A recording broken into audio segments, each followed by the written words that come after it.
Buenas tardes y bienvenidos a esta reunión, Road to Quality Care in Breast Cancer, generada por la Fundación ECO, a la que agradezco la invitación para moderarla, y con soporte de Pfizer, a quien también agradecemos pues, su desinteresada colaboración para realizar este tipo de eventos educativos, que sin la ayuda de la industria y por mucho que se empeñe la administración, pues no serían posibles. Tenemos hoy tres ponentes que van a hablar de temas muy interesantes y además lo van a hacer muy bien porque son personas de reconocida habilidad para presentar comunicaciones y transmitir mensajes. En primer lugar, el doctor Pablo Tolosa nos va a hablar de los inhibidores de ciclinas, implicaciones clínicas en el tratamiento del cáncer de mama. El doctor Tolosa es del Hospital 12 de Octubre. En segundo lugar, la doctora Virginia Martínez, del Hospital de la Paz, nos va a hablar de la situación actual del acceso a los tratamientos de la enfermedad luminal. Y, finalmente, el doctor Fernando Moreno, del Hospital Clínico de Madrid, nos hablará de las propuestas para mejorar el acceso a un tratamiento óptimo en el sistema nervioso central. Por tanto, lo que vamos a hacer en esta sesión es, enfocándonos en un tipo de medicamentos, que son los inhibidores de ciclinas, el desarrollar su actividad en el cáncer de mama y después analizar el panorama de su uso en Europa y sobre todo en España para ver si realmente lo que han demostrado los ensayos clínicos se está traduciendo en un beneficio para las enfermas españolas al poder acceder a estos fármacos. Y finalmente habrá una discusión. Las tres ponencias se van a realizar de forma consecutiva y después tendremos al final la discusión global. Y esto no quiere decir que los asistentes no puedan en el chat ya ir acumulando sus preguntas, que yo iré revisando al final de las tres presentaciones. Bien, y sin quitar más tiempo a lo realmente importante, que son los ponentes, vamos a comenzar con la primera charla a cargo del doctor Pablo Tolosa, inhibidores de ciclinas, implicaciones clínicas en el tratamiento del cáncer de mama.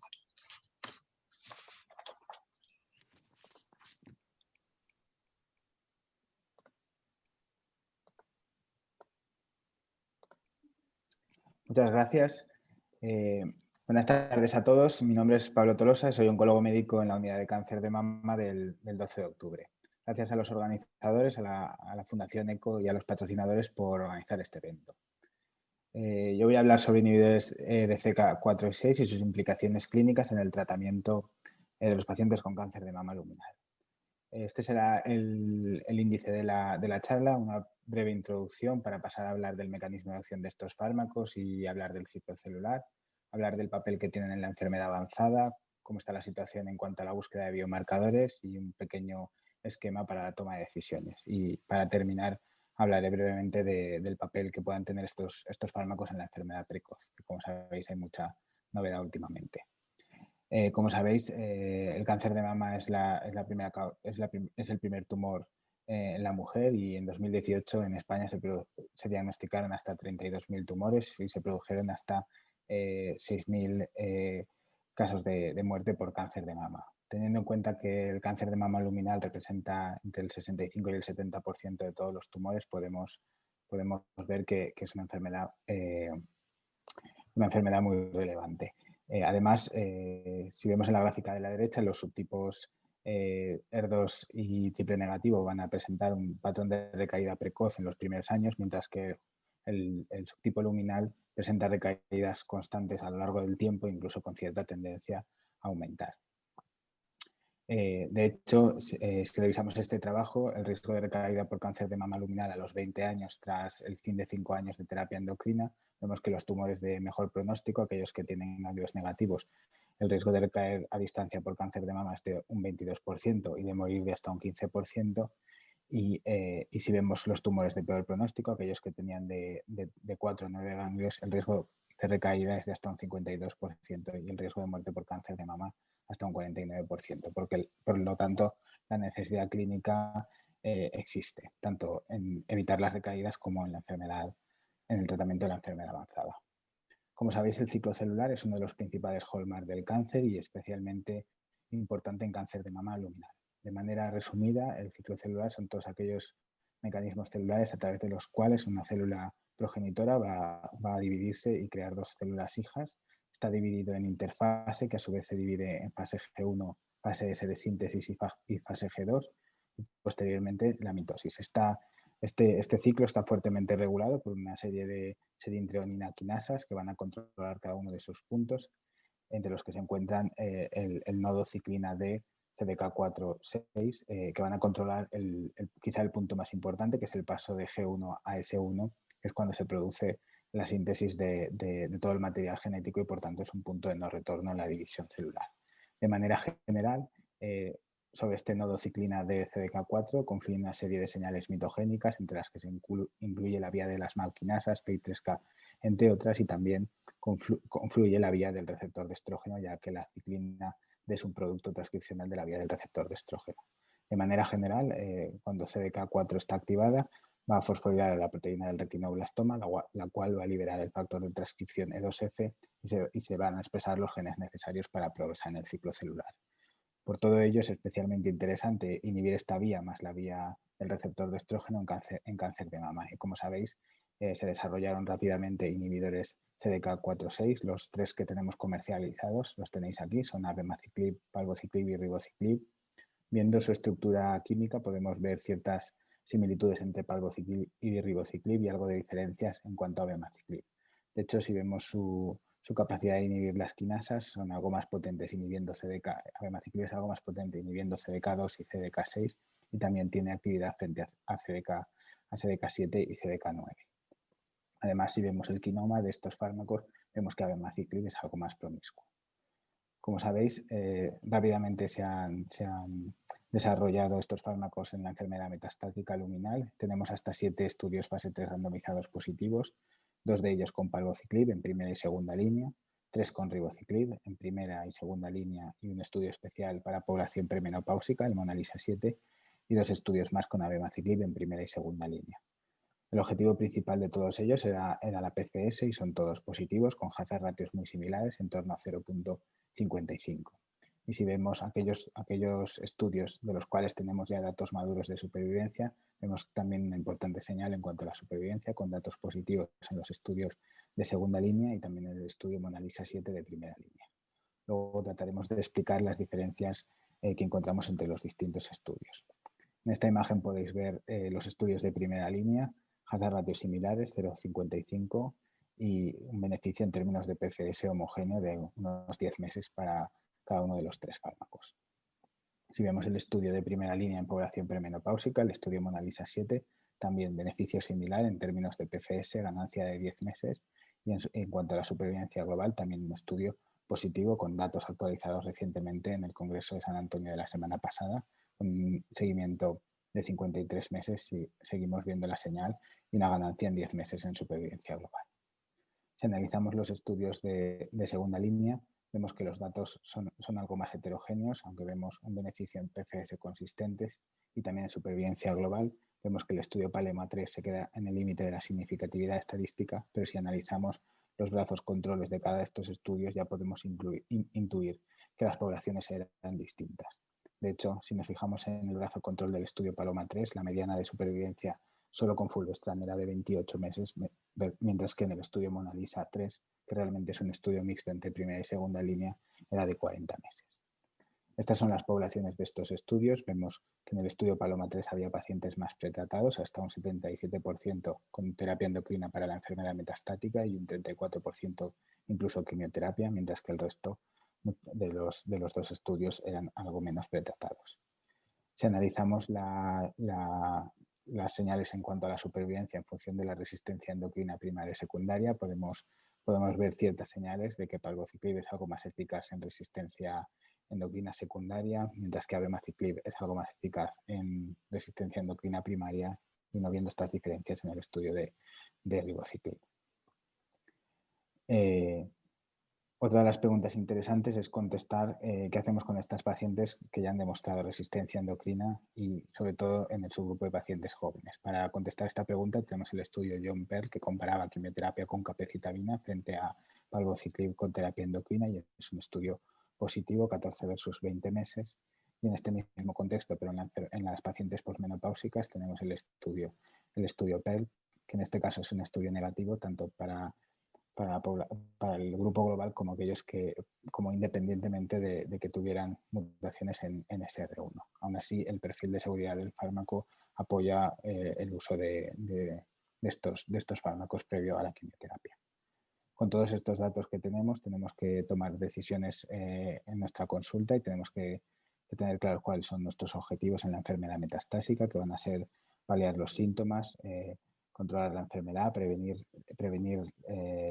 los eventos óseos, prevenir las toxicidades, mejorar la calidad de vida de las pacientes, aumentar los tiempos a la progresión y, si podemos, aumentar la supervivencia.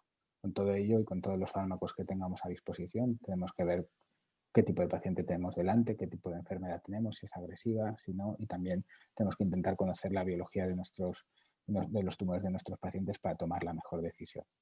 De manera general, se acepta que, a excepción de una crisis visceral, verdaderamente vamos a utilizar para tratar a estos pacientes los inhibidores de ciclina en combinación con terapia endocrina. Quizá en un pequeño grupo de pacientes podemos dejarlos para la segunda línea, con aquellos pacientes más mayores o con enfermedad oligometastática o algo más indolente. Y la pregunta quizá más complicada es qué hacer a la progresión. De manera general, aceptamos que es interesante conocer el estado mutacional de PI3K. En aquellos pacientes que no son mutados, los tratamos con inhibidores de mTOR, y en aquellos mutados intentaríamos conseguirles un inhibidor de PI3K. Sin embargo, recordar que los estudios que dieron la aprobación o que acaban de dar la aprobación a estos fármacos, pues no tienen casi datos a la progresión de inhibidores de ciclinas, excepto quizá el estudio Billy.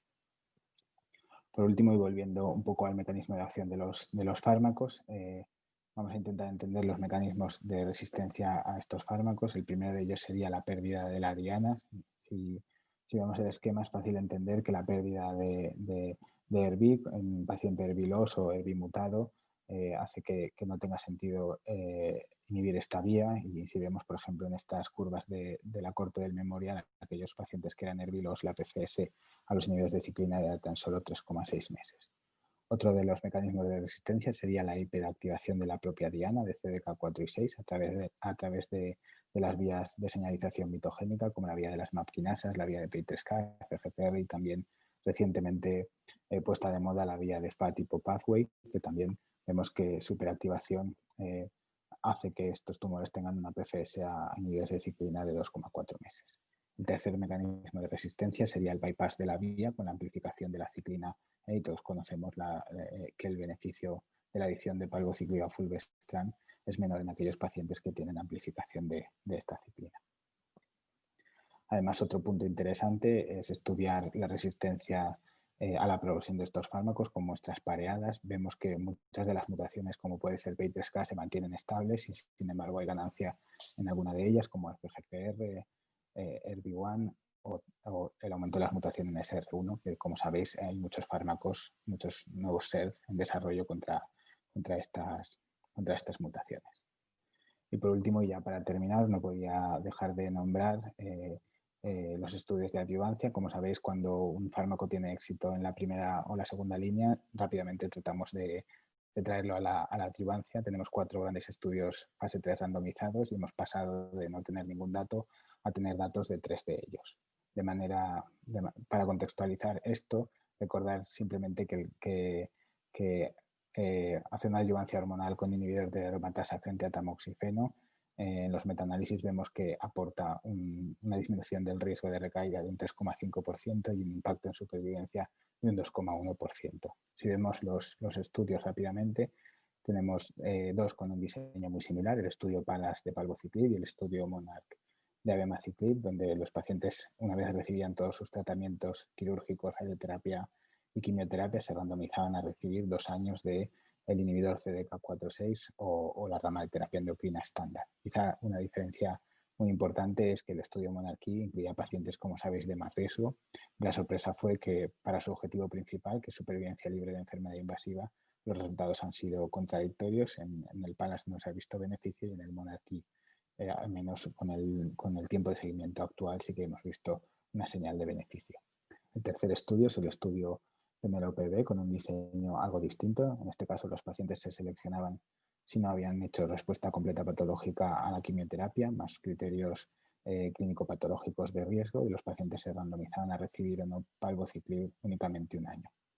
Este estudio también ha sido negativo, ya con un seguimiento próximo a 4 años. Y en definitiva, estos estudios que dan para una sesión específica, pues quizá han creado más dudas que certezas. La primera de ellas es por qué estas diferencias entre el estudio Monarch y el estudio PALAS, y la segunda duda sería quizás si estas diferencias existen realmente, ya que una de las posibilidades es que estemos tratando la enfermedad micrometastática. Si veis en el Penelope a los 2 años había una diferencia para supervivencia libre de enfermedad invasiva de un 4%, y esta se ha perdido con el seguimiento, y la gran incógnita es qué pasará con el Monarch y con el seguimiento.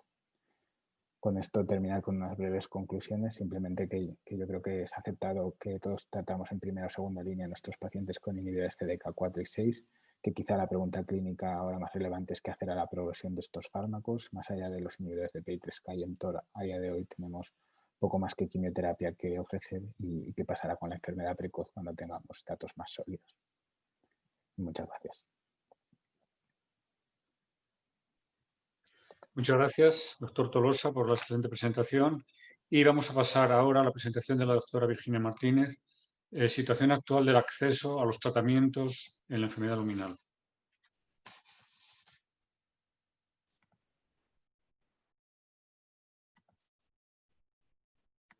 Bueno, pues creo que la estáis viendo. Voy a ponerla en pantalla completa. Ahí. Bueno, pues dar las gracias al doctor Martín por su introducción, y como ha dicho mi compañero el doctor Tolosa, pues agradecer tanto a la Fundación ECO como a Pfizer pues la invitación a participar en estas charlas. En cuanto a mi tema, es un poquito más filosófico que el del doctor Tolosa, pero bueno, yo creo que nos viene muy bien repasar pues hasta qué punto podemos utilizar los fármacos cuando son novedosos y aportan a nuestros pacientes, ¿no? Y como muy bien ha comentado el doctor Tolosa, estos datos de eficacia son muy evidentes, son como que impresionantes. Tenemos un aumento en supervivencia que no hemos tenido desde hacía mucho tiempo, sobre todo en cáncer de mama luminal. Y bueno, pues con esto, y además con los datos ahora en adjuvancia, debería estar clarísimo que es un fármaco que utilizamos habitualmente, y que la penetrancia del uso de ciclinas en el cáncer de metastásico luminal pues debería ser un hecho. Pero si nos vamos a los estudios de mercado, vamos a ver si realmente nos creemos si utilizamos estos inhibidores de ciclina o no. Y esta diapositiva, que es de un estudio de Ipsos a nivel europeo, veis que realmente pues no se usan todo lo que parece que deberían usarse por los datos que tenemos, y tenemos ahí una penetrancia en torno al 50%. Entre 2017, la gráfica va de 2017 a 2020, y si nos fijamos, todavía se sigue usando quimioterapia y se sigue usando hormonoterapia sin las ciclinas. Si nos vamos al mercado español, bueno, pues ahí tenéis los datos, incluso un poquito menos de uso de las ciclinas, y bueno, se sigue manteniendo una cuota de mercado de uso de quimioterapia y de hormonoterapia. Bien, ¿y esto a qué creemos que se puede deber? ¿Qué barreras nos ponemos nosotros como oncólogos, pese a esos datos de eficacia tan apabullantes, para poner o no estos fármacos, y qué nos lo impide a nivel nuestro profesional? ¿Qué me hace a mí poner o no este fármaco a mis pacientes cuando tengo que decidir el tratamiento en una primera o en una segunda línea? Pues para contestar esto, aparte de la práctica clínica habitual y compartir con los compañeros y que te creas o no esos estudios, pues hay diferentes realmente revisiones, y esta de 2019 que está francamente muy bien, y que quizás da un poco pues las pinceladas de los principales puntos más controvertidos en el uso de las ciclinas, ¿no? Y que pueden suponer pues un hándicap a la hora de elegir este fármaco en primera o en segunda línea. Y los puntos más calientes los tenemos en las pacientes que son ancianas. Parece que una paciente anciana quizás se podría evitar la ciclina, quizás no se merece, o sí, esos meses de supervivencia, quizás son tratamientos que aportan o no toxicidad. Esos son los argumentos que se esgrimen para no utilizarlos en pacientes ancianas.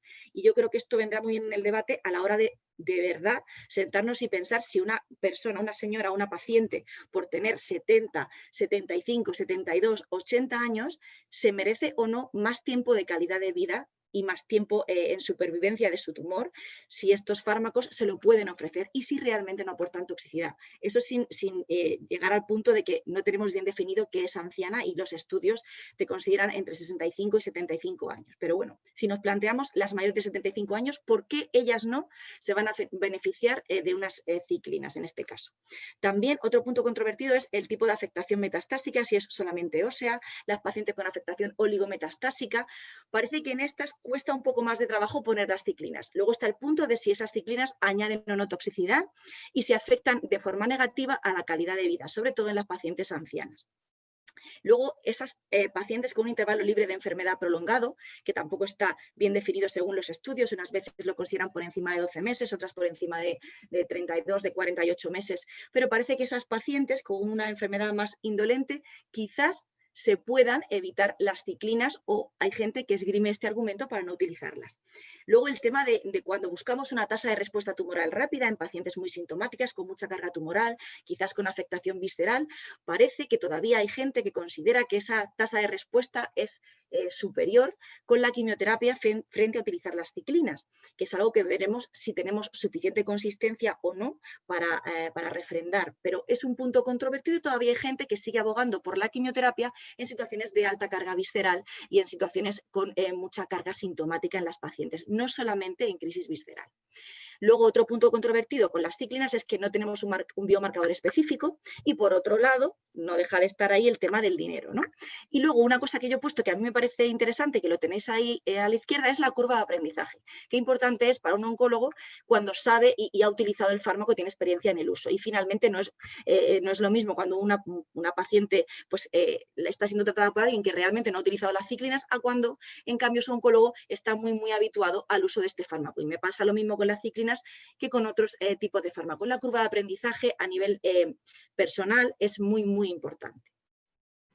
Y a raíz de lo que os he comentado de patrones de tipos de diseminación diferente y cargas de enfermedad diferente y si eso puede impactar o no a la hora de utilizar las ciclinas, una de las presentaciones que hubo en San Antonio pues se presentó esto, como diferentes patrones de afectación metastásica pueden hacer que dirijamos o no el tratamiento de una forma u otra y en base a esto, teniendo en cuenta las pacientes más oligometastásicas o las pacientes en cambio con más carga visceral, pues se propuso, por ejemplo, este manejo de la paciente con cáncer de mama metastásico luminal HER2 negativo, donde podéis ver ahí que las pacientes con crisis visceral iban a quimioterapia, pero incluso se planteaba que pacientes al otro extremo, las oligometastásicas o solo con afectación ósea o un intervalo libre de enfermedad muy prolongado, podían beneficiarse solo de la hormona sin añadir en primera línea un inhibidor de ciclinas. Esto no deja de ser un manejo que propuso en este caso la ponente, pero bueno, lo tenemos ahí encima de la mesa para ver si esto nos justifica que algunos oncólogos, pese a los datos aplastantes de supervivencia, consideren ético no utilizar las ciclinas en primera línea. Barreras institucionales, no solo personales, podemos tener a la hora de utilizar las ciclinas. Pues esta publicación de este año, de 2020, del estudio SEOM de 2019 sobre el acceso a fármacos en oncología y a biomarcadores a nivel de España, es un estudio que es súper interesante. Básicamente los objetivos que tenía era conocer los diferentes mecanismos en toma de decisiones para la aprobación y el acceso de fármacos y de biomarcadores oncológicos en nuestro país. Analiza también la disponibilidad de esos fármacos una vez aprobados. También comparó hasta cierto punto cómo había evolucionado la situación desde 2015 a 2019, que es cuando se terminan de recoger los datos. Y también este estudio emitió una serie de propuestas para intentar afrontar pues, las diferencias en cuanto a la equidad de acceso a fármacos y las barreras que se podían identificar. No voy a entrar en ese tema porque lo comentará Fernando, pero bueno, en resumen, este estudio se gestó a través de una encuesta que se realizó a 146 hospitales del Sistema Nacional de Salud Español en las 17 comunidades autónomas, incluyendo también Ceuta, y básicamente lo que hizo fue, aparte de hacer esta encuesta, revisó también toda la información pública que había sobre el acceso a los procesos, comisiones y organismos evaluadores que aprobaban y que establecían las diferentes condiciones para comercializar y utilizar los fármacos oncológicos, no solamente a nivel nacional, sino también europeo. La verdad es que es un estudio que está francamente muy bien. La recogida se realizó entre diciembre del 18 y mayo del 19. En cuanto al cáncer de mama, pues los fármacos utilizados en cuanto a las ciclinas fueron solamente, en este caso, ribociclib y palbociclib, porque el uso de abemaciclib todavía no estaba extendido. En cuanto a las conclusiones sobre los resultados de los fármacos oncológicos, fue que claramente, y esto lo vemos, no necesitamos este informe para saberlo, hay unas diferencias significativas entre las diferentes comunidades autónomas en cuanto al acceso de fármacos, que cada vez más la decisión se está centralizando a nivel autonómico, como pueda pasar, por ejemplo, en Galicia, en Asturias, en País Vasco. Sin embargo, todavía hay comunidades como la de Madrid, donde esta decisión queda en manos de cada hospital y de las comisiones de farmacia. También es interesante saber que desde 2015 para acá, en esas comisiones participan oncólogos que participan de esa toma de decisiones, por lo tanto, vamos incorporándonos como debe ser a tener voz y voto en esto. Pero bueno, aún así sigue habiendo dificultades. Y también es muy importante el tiempo que transcurre hasta el acceso de los fármacos, y esto también lo publica muy bien este estudio, ¿no? Que dice que desde la fijación del precio reembolso, por ejemplo, las medianas variaban entre 5 y 17 meses en función del fármaco del que estemos hablando, y también lo mismo desde la autorización por parte de la Comisión Europea hasta la aprobación en su uso en los hospitales, las medianas también variaban muchísimo, entre casi 9 meses, por ejemplo, para Ribo o 26 meses para Olaparib. Lo cierto es que el 43% de los oncólogos que participaron en las encuestas identificaban barreras de acceso, y básicamente eran la exigencia de elaboración de informes continuamente con cada uno de los pacientes, lo cual lleva desgaste, tiempo y, por supuesto, demora en conseguir esos fármacos, con la consiguiente, además, denegación en muchos de esos casos. Teniendo en cuenta además que el oncólogo tiene poco tiempo para ver a cada uno de sus pacientes bien en la consulta, esto añade sobreesfuerzo, tiempo y trabajo. Además, los criterios de uso cada vez son más restrictivos, y bueno, a veces te seleccionan otros medicamentos con la misma indicación y diferente mecanismo de acción que no son el que tú estás pidiendo. Finalmente, bueno, estas son las conclusiones del estudio. El MAPACAM, que también fue publicado hace bien poquito, habla de una penetrancia en aproximadamente 60-70% de hormonoterapia más menos ciclina en el cáncer de mama metastásico luminal, e identifica exactamente los mismos problemas de acceso a fármacos, la inequidad entre comunidades autónomas, que cada vez más pues se deja el poder en las autonomías y si no en las comisiones de farmacia de cada hospital, y que hay claramente áreas de mejora a estos niveles donde entiendo que entrará Fernando. El precio es un problema de acceso a utilizar las ciclinas en nuestra consulta. Pues realmente, desde que entraron las ciclinas en el mercado, se impusieron, sobre todo en cáncer de mama, porque con otros fármacos, como por ejemplo en el cáncer de próstata, ya estaban estos techos de gasto, pero en cáncer de mama no, y se incorporan a partir de entrar Palbo y Ribo en acción desde 2017. Además, el gasto parece que sí es importante porque comienzan a salir estudios de coste-efectividad y venga con coste-efectividad. Y por otro lado, si esto no fuera suficiente, se tiende a protocolizar de forma intrahospitalaria una serie de nichos o perfiles de pacientes para utilizar las ciclinas, la ciclina o las distintas, la 1, la 2, la 3, las que queramos, en poblaciones que no son las definidas en los ensayos clínicos de cada una de estas ciclinas. Y esta es la situación de la que se deriva la situación actual que tenemos ahora mismo. Por lo tanto, parece que el coste sí que influye en algo. La farmacia nos ayuda, nos supone un problema de acceso o no, es un amigo o un enemigo en el uso de ciclinas en este caso. Bueno, pues lo cierto es que parece que cada vez más la farmacia hospitalaria nos va dando la mano, tenemos que coexistir con ellos. Esto es una relación que es duradera y va para largo, y de hecho en ese sentido tanto SEOM como la SEF se han unido en pues una publicación muy interesante de 10 retos en farmacia hospitalaria y oncología, donde se busca precisamente ir de la mano para mejorar la calidad asistencial en nuestros pacientes y el acceso a fármacos, la seguridad, el beneficio clínico. Se tienen muchísimas cosas en cuenta, las tenéis ahí, pero lo que yo quiero transmitiros con esto es que el farmacéutico tiene que dejar de ser el enemigo, porque tenemos que trabajar juntos e ir de la mano muchísimo tiempo. La situación de gestión y la situación de las autoridades y el tema de consejerías y las instituciones públicas ya son bastante complicadas. No nos pongamos más barreras dentro de casa, intentemos dialogar, intentemos ir de la mano. Y lo cierto es que las ciclinas es una forma fácil, y yo creo que se ha visto el ejemplo precisamente a raíz del COVID, de cómo se puede manejar en conjunto desde precisamente el tema de los fármacos orales y la dispensación oral. El COVID quizás no ha sido algo favorable, desde luego, porque ha supuesto dejar de un lado el tema de la oncología y centrarnos en el tema infeccioso y el tema de la pandemia, y quizás ha entorpecido otras cosas, pero también ha puesto en valor otras muchas, como es las alianzas entre hospitales y lo que es trabajar en grupos clínicos, en este caso oncólogo y farmacéutico. Y las ciclinas ha sido un ejemplo, la dispensación oral ha sido un ejemplo, el cómo llevar a casa a los pacientes la medicación ha sido un ejemplo, el cómo cooperar unos y otros ha sido un ejemplo. Entonces, bueno, no todo es negativo con el COVID. En este caso no sé vuestra impresión cuál ha sido. La mía en el uso de ciclinas ha sido que ha sido un fármaco para mí fácil de poner durante la pandemia, que me ha resuelto muchos problemas, pero no deja de ser un problema claramente el COVID a otros niveles, a nivel político, a nivel económico, y aquí he traído la diapo de Mariano Provencio que me gustó muchísimo, de esta Ecotox de Sanofi en este caso. Entonces, simplemente hasta aquí mi presentación. He intentado poner un poco de relevancia a los distintos puntos que pueden ser un problema de acceso, y nada más. Luego, cuando queráis, daros las gracias, y cuando queráis luego en el chat comentamos todos, y bueno, a raíz de las preguntas que surjan. Gracias, nada más.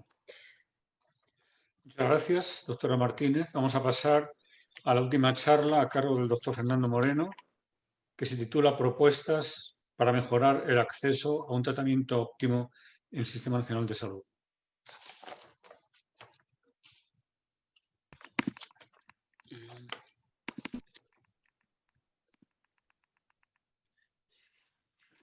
Bueno, buenas tardes. En primer lugar, volver a agradecer la invitación para hablar en esta reunión sobre propuestas para intentar mejorar este acceso al tratamiento en nuestro sistema sanitario.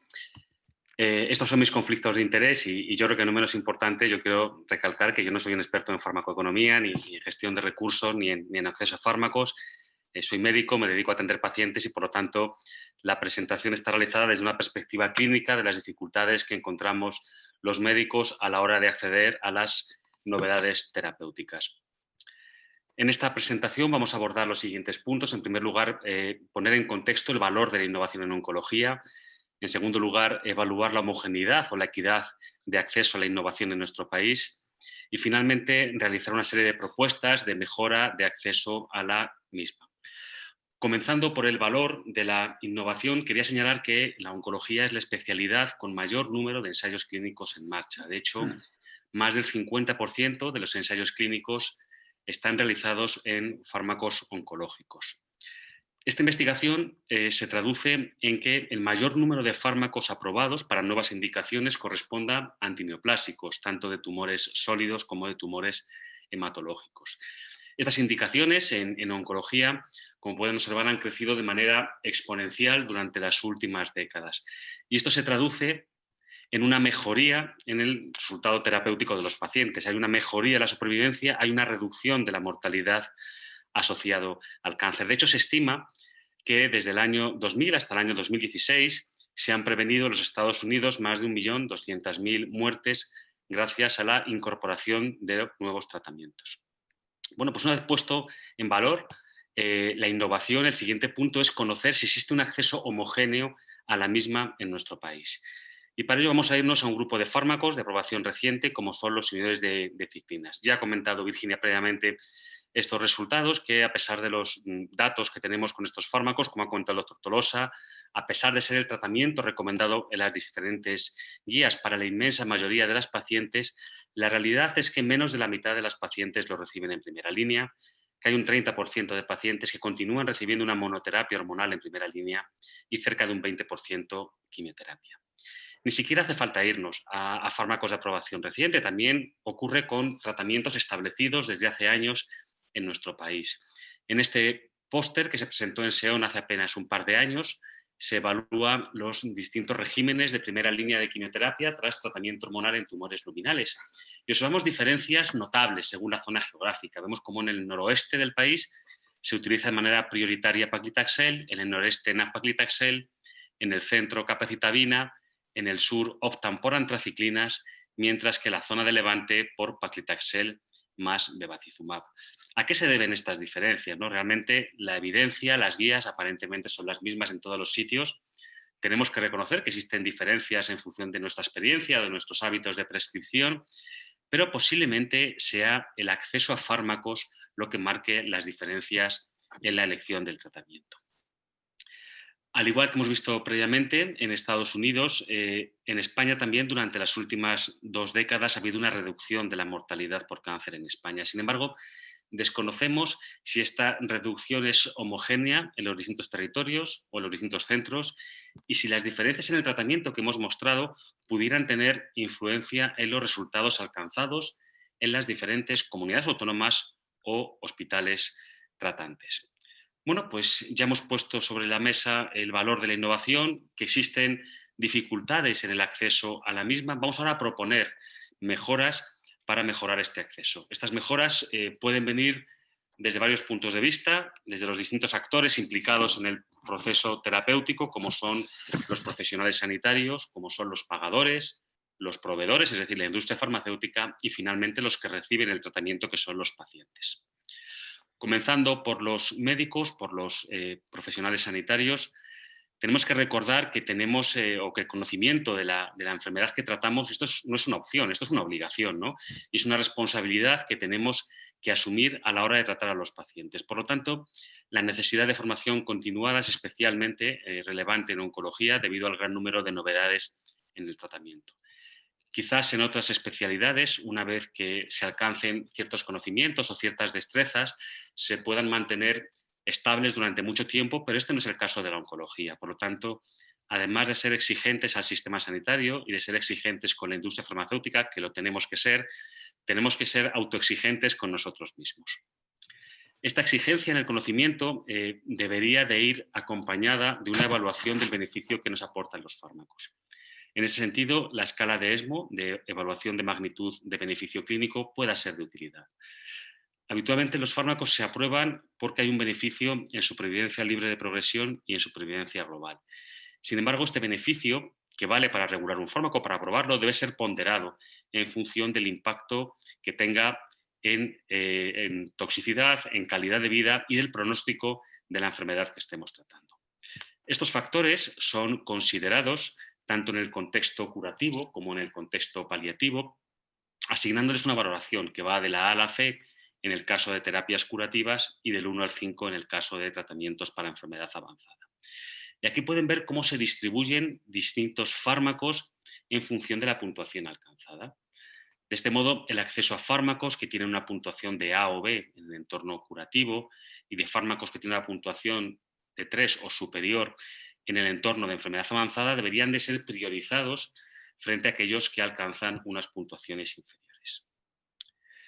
El siguiente punto es el referente a los financiadores y para ello, en primer lugar, tendríamos que conocer cuál es el impacto real del gasto farmacéutico en oncología. Este gasto supera los 1.800 millones de euros al año. Es una cantidad enorme, pero puesta en contexto supone el 7% del gasto farmacéutico total en nuestro país y solamente el 2% del gasto sanitario en nuestro país. Como ha comentado Virginia, el año pasado la SEON realizó un informe para evaluar el acceso a fármacos y biomarcadores en nuestro país, que quería determinar cuáles son los mecanismos para tomar las decisiones y aprobar los fármacos y cuál era la disponibilidad real de los fármacos aprobados y emitir una serie de propuestas para intentar evitar estas inequidades y barreras.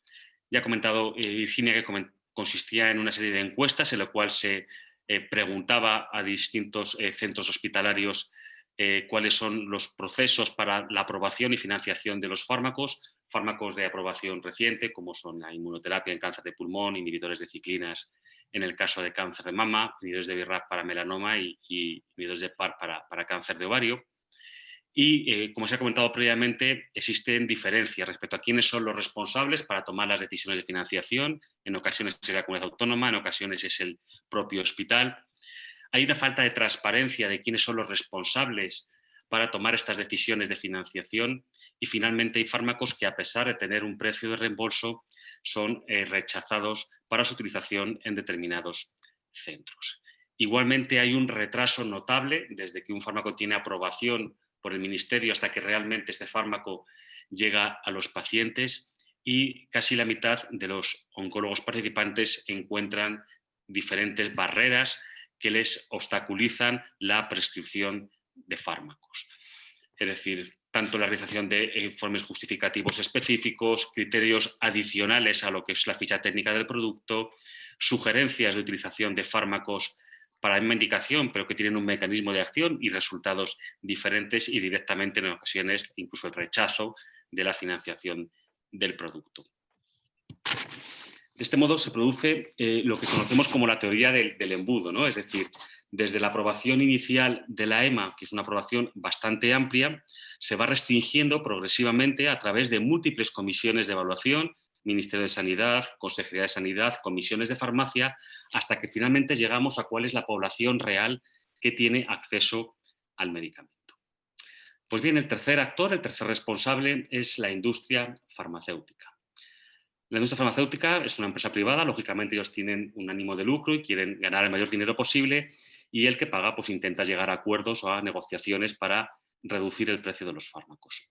Los mecanismos tradicionales para contratar los fármacos han sido la negociación por portfolio, en el cual los distintos laboratorios negocian acuerdos y descuentos con los productos de su empresa, acuerdos de precio-volumen, en el cual se aplican un descuento en función del volumen adquirido, y más recientemente hay acuerdos innovadores del acceso a fármacos. Uno de ellos es el acuerdo de riesgo compartido, en el cual la financiación se condiciona a alcanzar determinados resultados terapéuticos.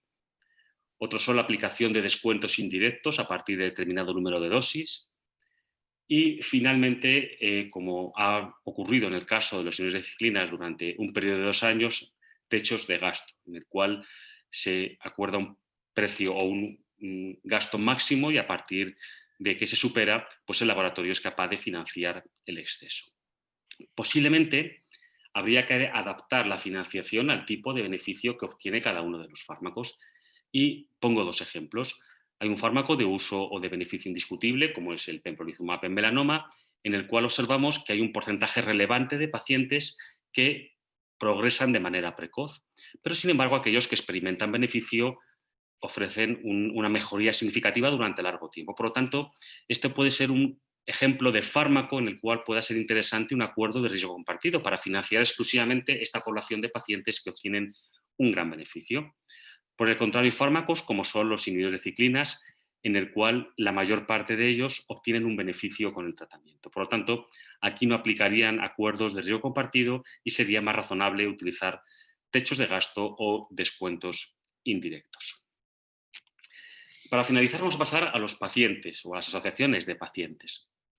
Y esto es relevante porque los pacientes suponen un número muy importante en nuestro país.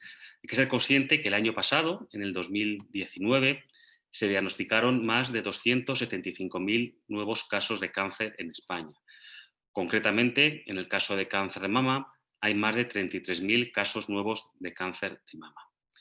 El coste del tratamiento medio de un cáncer de mama en etapas iniciales es de 58.000 euros y de un cáncer de mama metastásico es de 210.000 euros.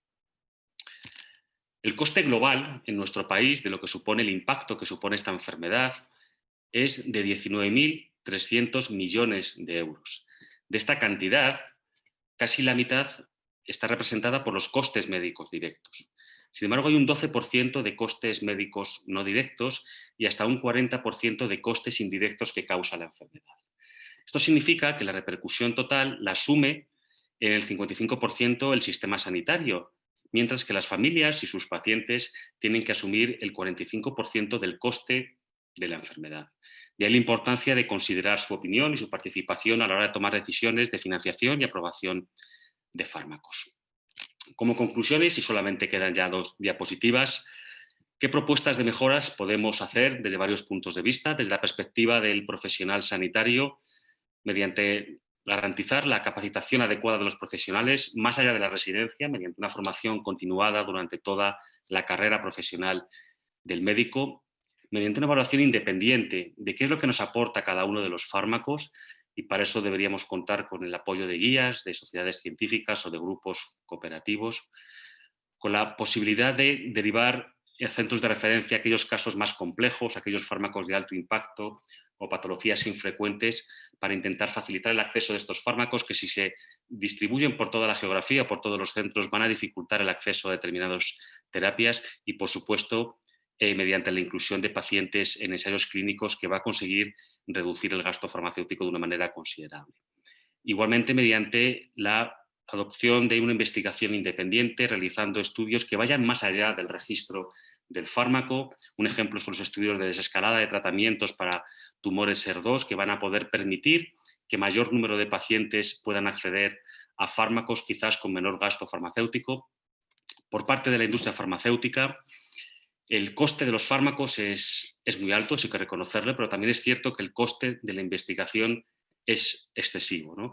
De ahí la necesidad posiblemente de intentar reducirlo, y una manera de reducirlo es haciendo alianzas entre la propia industria farmacéutica para intentar no duplicar análisis de biomarcadores, no duplicar estudios que sean realizados en paralelo, y eso sin duda alguna puede acortar y puede ahorrar dinero a la hora de diseñar ensayos clínicos. Y, por supuesto, siendo flexibles a la hora de llegar a acuerdos de contratación innovadores acorde al beneficio que obtiene cada uno de los fármacos. Por parte de los pacientes y sus asociaciones, mediante la demanda de equidad de acceso. Finalmente, la SEON estableció una serie de propuestas de mejora en el informe que comentamos previamente, con el objetivo de intentar reducir estas diferencias detectadas y de homogeneizar las condiciones de acceso para que sean iguales en todo el territorio nacional. Entre ellas estaba la exigencia de mayor transparencia en la composición y las decisiones que toman las comisiones y los órganos decisores, y la eliminación de las barreras autonómicas y hospitalarias para el acceso a fármacos. En segundo lugar, intentar reducir la demora que existe desde que un fármaco se aprueba para su financiación hasta que realmente lo recibe el paciente, limitando este tiempo desde la aprobación por el Ministerio hasta que está incorporado en las comunidades autónomas, y eliminar los procedimientos burocráticos que, aparte de quemar al médico, supone una espera posiblemente innecesaria y que a veces hace un efecto disuasorio a la hora de utilizar determinados tratamientos. Y finalmente, deberíamos ser capaces de medir los resultados que tienen los fármacos en práctica clínica habitual. Yo creo que la vida de un fármaco no acaba una vez que se comercializa o tenemos datos del estudio fase 3, sino que tiene una nueva vida en la cual estamos obligados a conocer realmente el impacto que tiene en condiciones de práctica habitual, y que desde luego nos va a ayudar a la hora de determinar su financiación. Esto es todo. Muchísimas gracias por vuestra atención y encantado de poder discutir todas estas cuestiones con vosotros. Muy bien, pues muchas gracias, Fernando, por esta excelente presentación y estas ideas que vamos a discutir. Y vamos a pasar a la discusión, y para hacerla de una forma ordenada vamos a seguir el mismo orden de las presentaciones. Por tanto, vamos a comenzar hablando de los aspectos clínicos de los inhibidores de ciclina para intentar llegar a un consenso acerca de su utilización, porque hay muchas formas, muchas aproximaciones para el uso de los medicamentos, y obviamente todo ello referido a la información de que disponemos en el día de hoy, porque obviamente van a llegar nuevos datos que quizás cambien nuestra perspectiva a diciembre de 2020. Bien, vamos a comenzar por las preguntas de los participantes, y hay una pregunta específicamente dirigida al doctor Tolosa, que es la siguiente, es interesante. ¿Los inhibidores de ciclina tienen algún papel en una paciente que ha progresado a 3 líneas de terapia hormonal y a 2 líneas de quimioterapia convencional? Bueno, evidentemente es una pregunta muy interesante, yo creo. Quizá yo diría que sí. A mí me cuesta que una paciente no reciba estos fármacos. Pensando un poco los datos que hay, pues quizá en el estudio Monarch 1, que había población algo más pretratada, yo creo que habían recibido quimioterapia incluso 1 o 2 líneas, y los tiempos a la progresión estaban en torno a unos 6 meses, con lo cual hay datos de actividad en este contexto. También luego tenemos la experiencia personal de cada uno, los programas de uso expandido estos fármacos, como el Palbocom o también el de Abemaciclib, que bueno, yo creo que hay datos interesantes y sobre todo Yo creo que cuando los hemos utilizado en estas líneas tan tardías, pues bueno, hay muchos pacientes que han progresado rápido, pero siempre tienes alguno en la cabeza al que le has sacado beneficio. Entonces, cuesta no ofrecer estos fármacos, incluso en pacientes muy pretratados. Cualquiera de ellos, o porque no es la misma experiencia la que existe con los tres en enfermas del tipo que tú has comentado. ¿Puedes Sí, hacer alguna reflexión en este sentido? quizás, bueno, pues los datos a día de hoy sobre enfermedades más pretratadas, más agresivas, pues quizás están, o incluso mirando un poco los datos biológicos, enfermedad resistente, pues quizá abemaciclib pueda tener algún papel, ¿no? Hay algún trabajo que dice que abemaciclib puede inhibir CDK2 y que esto es un mecanismo de resistencia a palbociclib, o sea que quizá en ese contexto de paciente tan pretratado, si tuviera que decantarme por algún fármaco sería por este. Muy bien. Además, el fármaco está aprobado en Estados Unidos, Argentina, Hispanoamérica, Canadá, Australia, pero no en Europa en monoterapia en esta indicación, en enfermedades politratadas. En la pregunta obligada, en el contexto de los inhibidores de CDK4/6, es si es obligatorio usarlos en primera línea, donde sabemos que producen un PFS pues, de más de 2 años en todos los estudios, o bien podemos en algunos casos dejarlos para segunda línea usando una hormona solo en primera línea, sabiendo que en segunda línea pues, la duración del control de la enfermedad va a ser menos de la mitad. ¿Cuál es tu aproximación o cuál es tu opinión? Yo creo que sí, o sea, que los tenemos que utilizar en primera línea en casi todos los pacientes. O sea, siempre puede haber una paciente puntual en la que lo puedas reservar, en la que creas que bueno, pues con los datos del Falcon, fulvestrant solo pueda ser bueno para esa paciente, muy mayor, etcétera. Pero yo de entrada creo que sí. Hay estudios en marcha que van a valorar la secuenciación, ¿no? de poner antes o después la monoterapia o antes o después la combinación. Yo creo que el estudio SONIA es uno de ellos y bueno, tendremos datos también que puedan contestar esta pregunta. Virginia, ¿a ti qué te parece? Aprovechando que tenemos otras personas con hábito de usar los medicamentos, ¿tú utilizarías los inhibidores en la mayoría de los enfermos, como Pablo? Sí, yo la utilizo en la mayoría.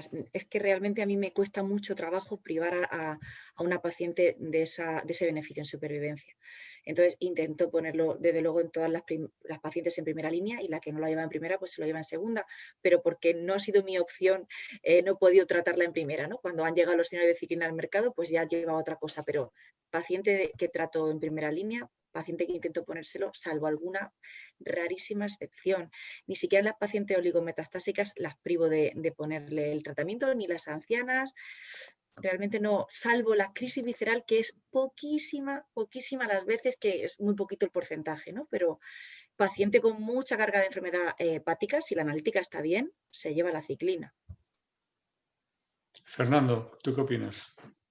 Yo opino un poco lo mismo, ¿no? Yo creo que aunque estos fármacos han demostrado beneficio en primera línea, en segunda, incluso en líneas más avanzadas, la magnitud de beneficio es mayor en una primera línea, ¿no? El estudio PER indirectamente nos está respondiendo a esa pregunta, ¿no? Es decir, que posiblemente no sea el entorno más adecuado y que cuanto antes utilicemos estos fármacos, posiblemente la magnitud del beneficio va a ser mayor, ¿no? Entonces, quitando aquellas pacientes que sean unfit para estos fármacos por una comorbilidad muy, muy severa o como decía Virginia, situaciones de crisis visceral que son excepcionales en una primera línea de enfermedad, yo encuentro pocos motivos con la evidencia que hay disponible para no utilizarnos en primera línea. Muy bien. Yo estoy totalmente de acuerdo con vosotros por las razones que habéis expuesto y porque además los americanos dicen siempre que hay que usar en cáncer metastásico de mama lo mejor, lo primero, porque sabemos que si no hay un 20% de pacientes que no pasan a segunda línea, es decir, que les podemos incluso privar de la opción de la segunda línea porque progresan deprisa y la posibilidad de que progresen o no depende también de la eficacia del tratamiento y es indudable que esta combinación es mucho mejor que la terapia endocrina sola.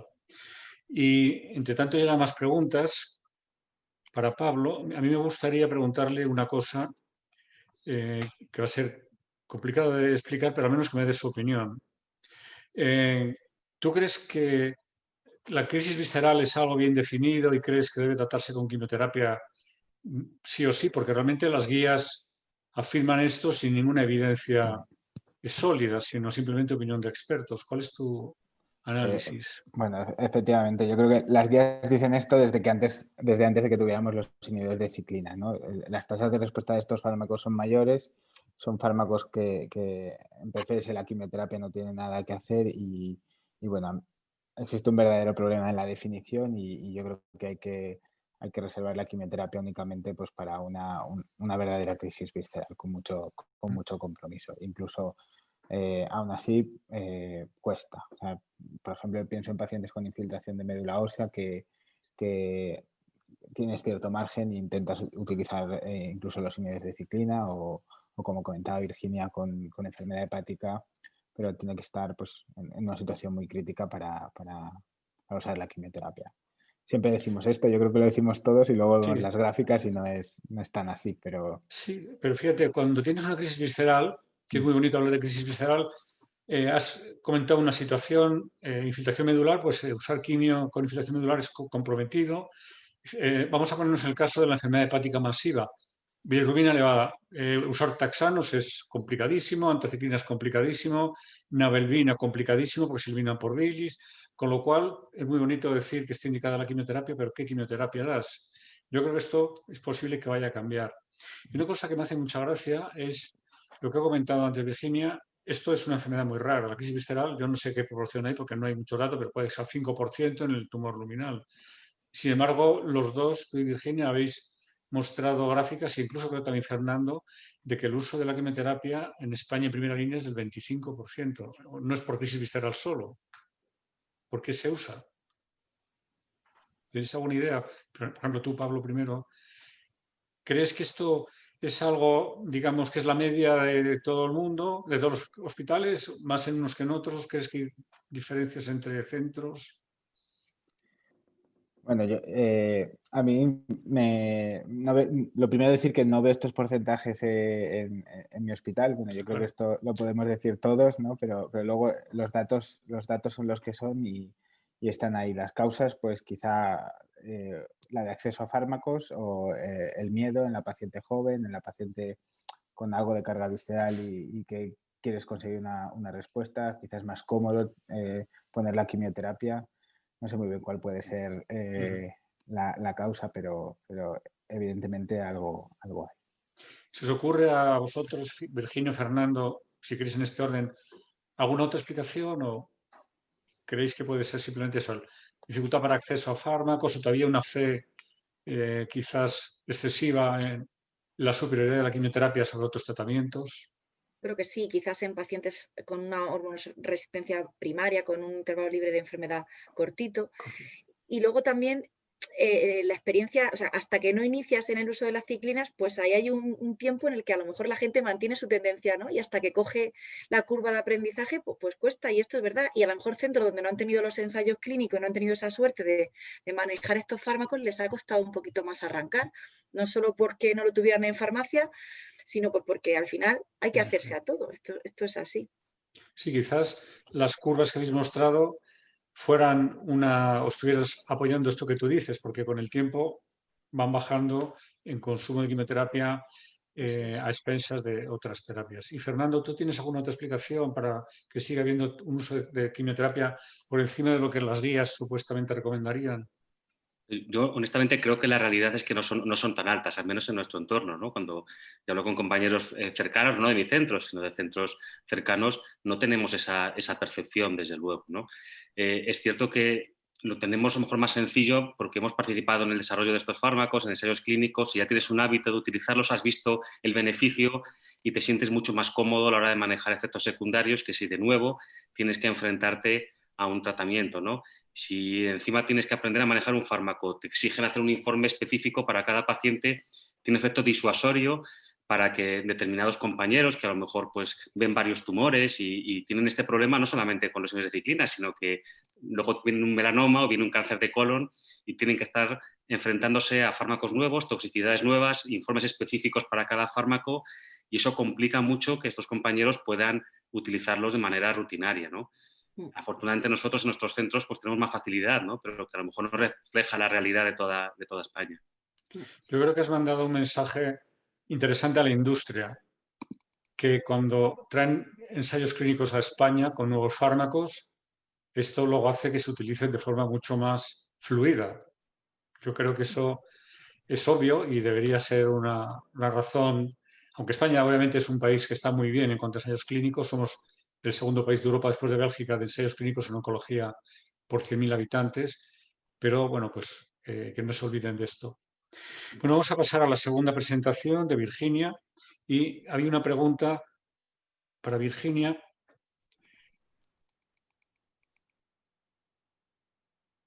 Bueno, la pregunta realmente dice si consideras que el tratamiento de quimioterapia sigue siendo excesivamente avanzado o excesivamente abundante, que habría que migrar más a los nuevos inhibidores de aromatasa. Quizás ya hemos contestado esta pregunta con la anterior y no merece la pena repetirla porque ya ha sido contestada en la anterior. Bueno, pues vamos a hablar un poco de la situación actual del acceso a fármacos.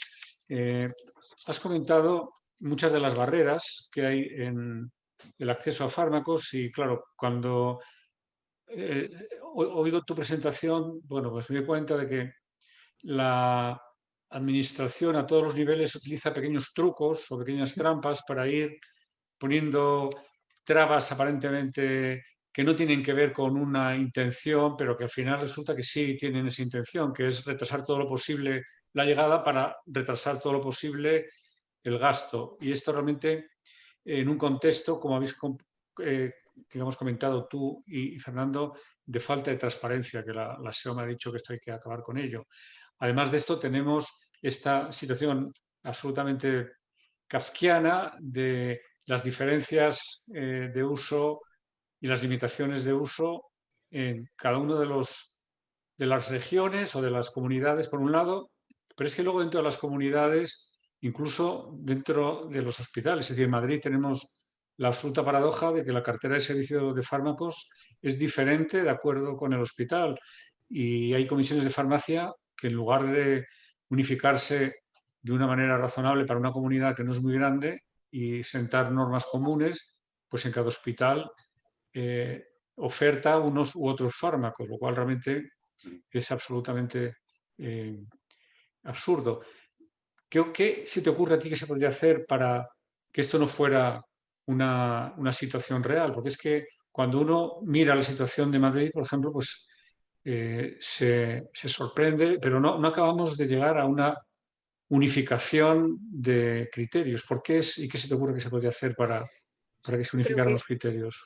Claro, en Madrid hay mucho poder en cada hospital. Creo que los hospitales son muy poderosos y pues ahí incluyo gerentes, jefes de servicio. Quiero decir que al final cada uno maneja su casa, pero yo creo que sí que se debería de crear como una comisión regional, pues con las personas clave y además eligiendo muy bien ahí sí a los asesores, gente que sepa de la materia, oncólogos, por supuesto que haya también gente de farmacia, gente que sepa de lo que hablamos y que representantes de pacientes, quiero decir, que se haga un mix bueno, pero que de alguna forma sea una comisión regional que a partir de lo que sea vinculante, o sea, lo que ahí se decide se hace igual en todos los hospitales de la comunidad autónoma, porque efectivamente lo que comentas es que nosotros cruzamos el puente de Begoña y del Ramón y Cajal a La Paz hay diferencias totalmente en el acceso a fármacos.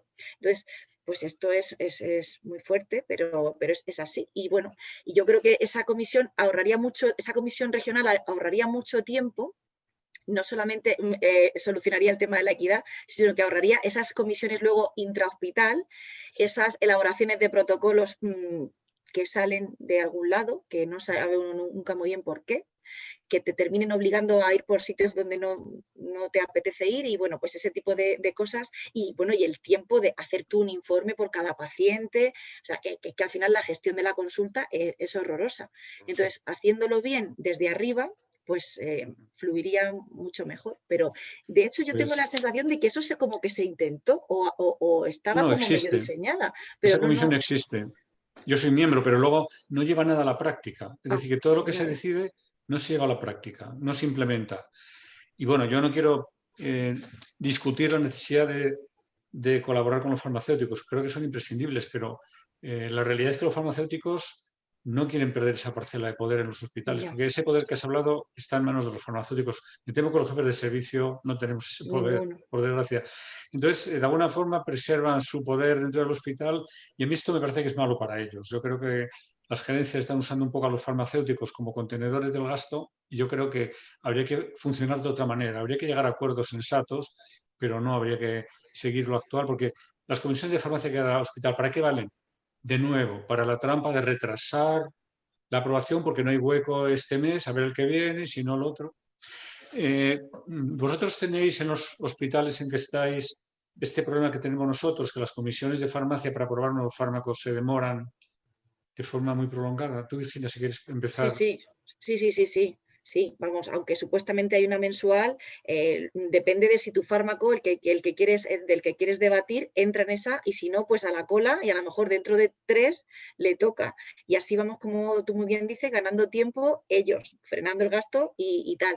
Entonces, sí, es un problema muy grande porque además luego no te aseguras que cuando lo cuentas, pues se vaya a aprobar en la indicación en la que está el fármaco, sino que luego te lo manejan, no entienden muy bien en base a qué, pero lo protocolizan y lo ennichan.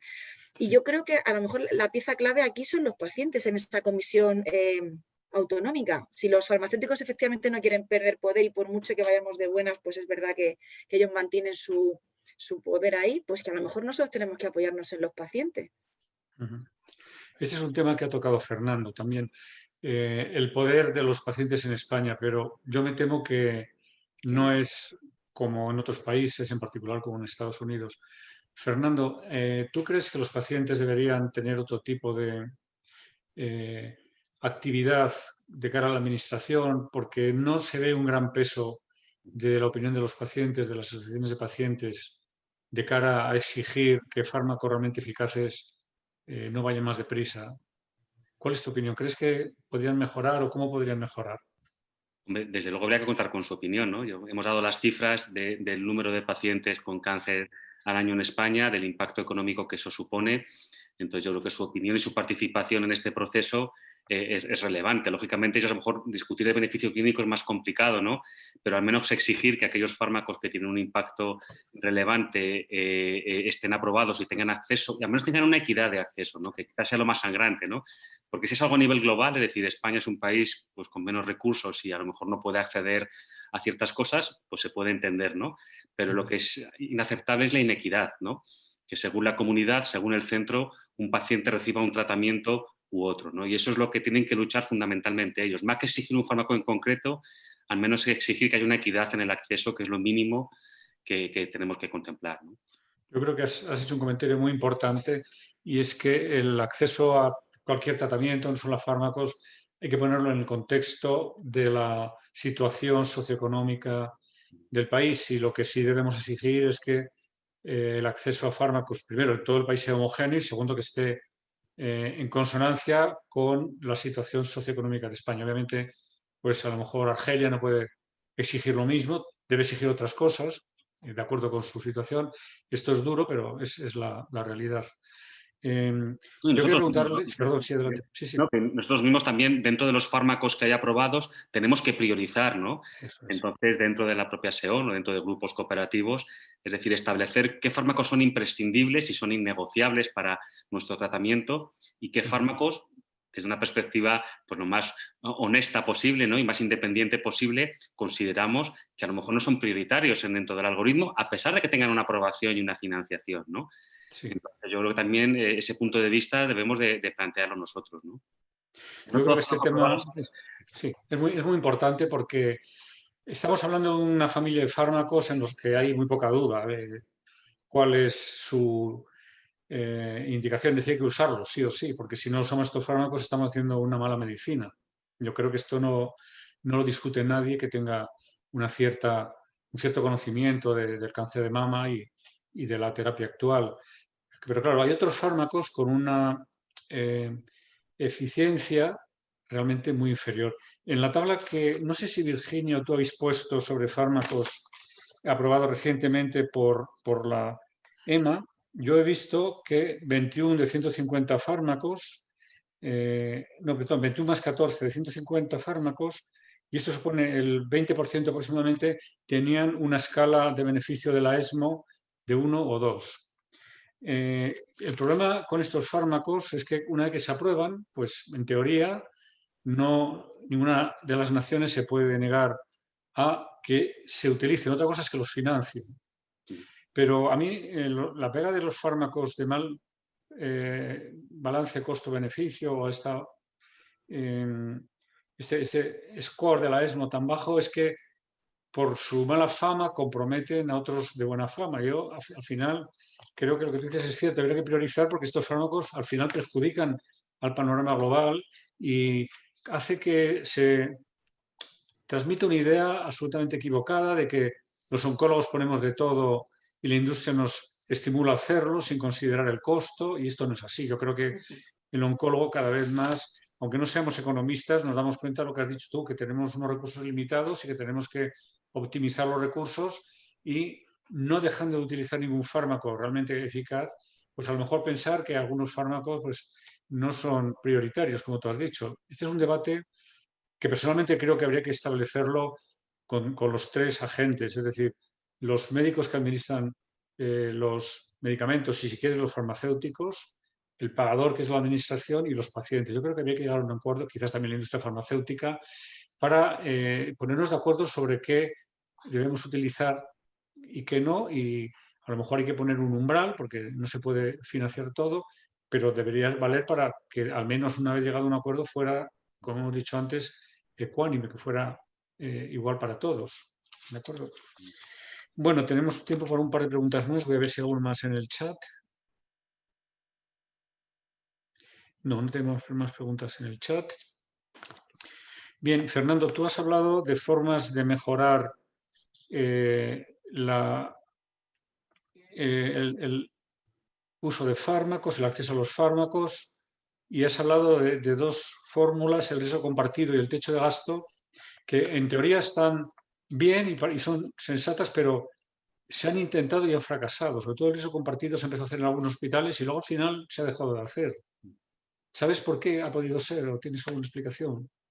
Pues el problema muchas veces es que no sabemos los resultados de nuestros pacientes. Entonces, al final, cuando aplicas esta estrategia, te obliga a tener una monitorización de todos los tratamientos. Y eso, desgraciadamente, que es algo que se debería hacer de manera rutinaria, no por un tema de riesgo compartido, sino que todos los centros deberíamos de conocer cuáles son los resultados de nuestros tratamientos, los desconocemos, ¿no?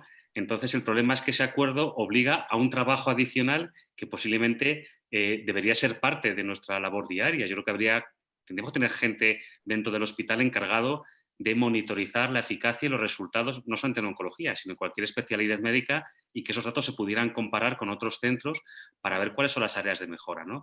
Yo creo que eso es un obstáculo importante. ¿Dónde definir a partir de dónde hay un beneficio y se financia? Y dónde, ese es el primer punto. Y el segundo es que obliga a hacer un seguimiento pues eso, es exhaustivo de cada caso en concreto. El techo de gasto, hasta donde yo sé, la única experiencia que ha habido ha sido con inhibidores de ciclinas, ¿no? Eso tiene su parte positiva y su parte negativa, ¿no? Yo creo que al final, de cara a la competencia es difícil, ¿no? Porque puede ser que en algunas comunidades autónomas estén básicamente monopolizados por un fármaco, ¿no? No sé hasta qué punto las leyes de competencia pueden pues eso, criticarlo o buscar obstáculos, ¿no? Entonces es cierto que no hay un acuerdo ideal de financiación de fármacos y posiblemente para cada fármaco, en función del beneficio que se obtenga, habría que buscar una fórmula adecuada, no una igual para todos. Muy bien. Bueno, pues hemos llegado al final de nuestro tiempo. Quiero, en primer lugar, dar las gracias a los asistentes, dar las gracias a los ponentes, Pablo, Virginia, Fernanda. Habéis hecho unas presentaciones muy provocativas y luego nos habéis dado muchísima información en vuestras opiniones, que creo que son muy sensatas. Yo creo que hemos aprendido, o por lo menos hemos discutido, algo que es muy bueno y que nos puede, además, llevar a hacer pensar en nuevas cosas.